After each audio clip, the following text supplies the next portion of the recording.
président français Emmanuel Macron a terminé une visite d'État de 3 jours à Washington. Et avec nous pour faire le bilan de cette visite, Patrick Saint-Paul, bonjour.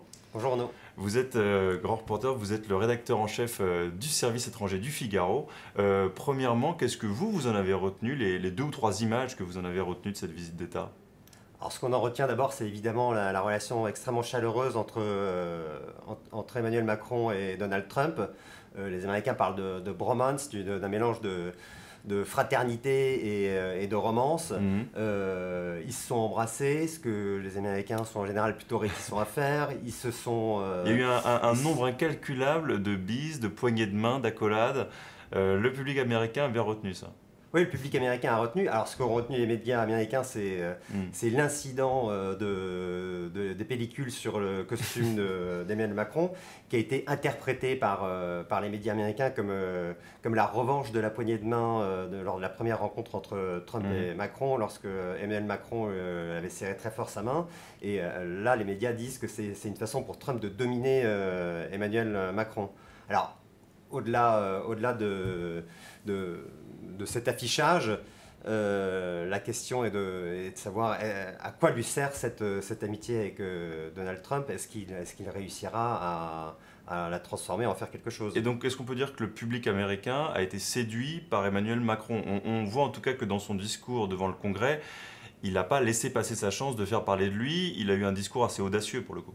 Il a eu un discours audacieux. Il a parfaitement maîtrisé les codes des Américains. Il a su leur parler, il a su trouver les mots pour leur dire à la fois de façon très franche un certain nombre de choses sur le multilatéralisme, les défis du XXIe siècle, le fait la démocratie est en danger. La démocratie est en danger. Le monde libéral, il s'est posé en défenseur du monde libéral. Et c'est ce que vous me disiez, c'était une posture, ou en tout cas un rôle qu'avait pris Angela Merkel depuis la fin de pouvoir de Barack Obama. C'était un petit peu elle qui incarnait cette défense du monde libre. Et hier, on a pu voir Emmanuel Macron très à l'offensive pour essayer de reprendre un peu ce rôle.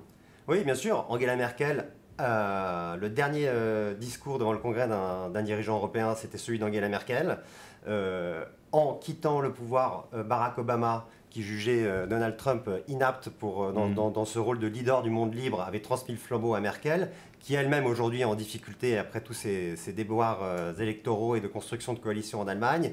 Et Macron a bien compris qu'il y avait une carte à jouer et une place vide à prendre. Mais alors justement, Angela Merkel, qui sera d'ailleurs à Washington très bientôt, là, qui arrive demain pour rencontrer Donald Trump, qu'en a-t-elle pensé? Qu'est-ce qu'on a retenu de cette visite de l'autre côté de l'Atlantique, que ce soit en France, en Europe, et surtout de cette parole d'Emmanuel Macron très libre hier devant le Congrès?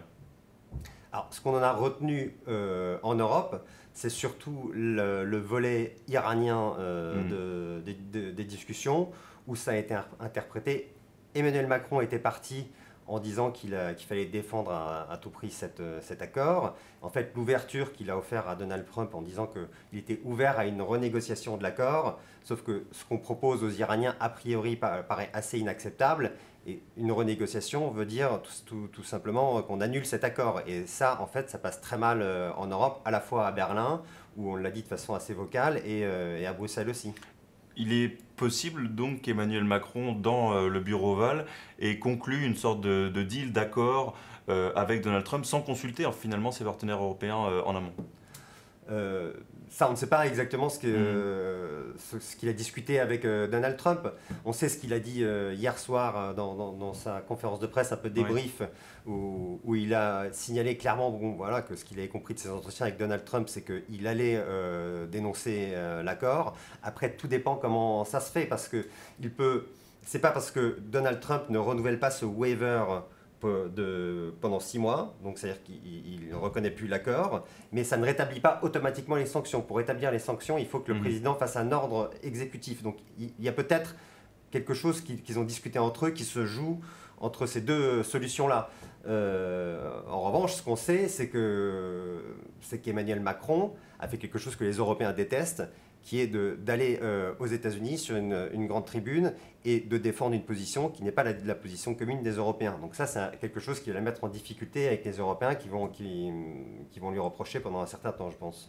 Bon, et on verra ça donc le 12 mai pour la décision de Donald Trump de certifier ou non cet accord.